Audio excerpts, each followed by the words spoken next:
Good morning. So I'm out here working with my bees, just starting to prep for winter.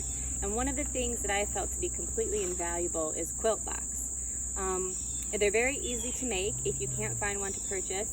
All you need to do is get what's called a rim spacer, also referred to as a shim or just a spacer.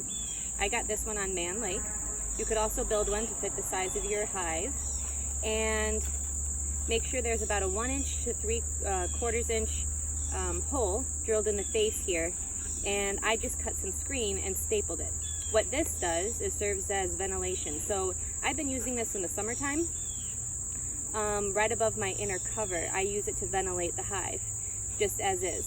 To make a quilt box, what I'm going to do is take a piece of screen and I'm going to affix it here and fill this with wood chips. This will go directly below the top cover. The reason for that is bees can handle cold, but they can't handle wet and cold. That combination is lethal to a hive. And so in the summertime, in the wintertime, on those days where the weather is really fluctuating between warmish for a winter day and super cold, you'll get condensation on the underside of this top cover. That condensation then drips onto the bees. If I put this underneath that cover and fill it with wood chips, any water drips onto those wood chips, and then that is absorbed by those chips instead of dripping on your bees, thus keeping them dry and giving them a better shot at making it through winter.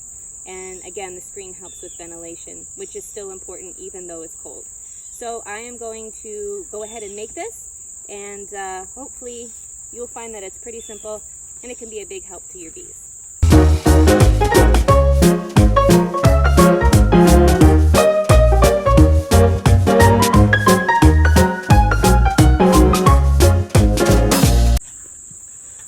Okay, so just to show you the finished product, I have my shim or my spacer here. I laid it directly on a piece of screen cloth and stapled it with the staple gun. I went about every inch or so all the way around. Then once I had it affixed, I just trim it off. I find that's a lot easier than to cut it first, try to keep it straight while you're stapling. It just takes too long. So this is the easiest way. And this side here with the ventilation hole will go in the front of the hive. And again, I'm going to put this directly underneath my inner cover. First, wood chips.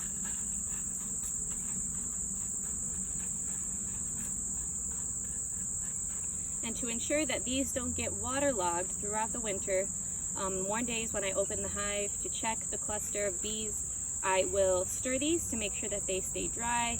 I may take them out and add new ones. So also keeping these wood chips dry, just monitoring them to check that they're not saturated is key.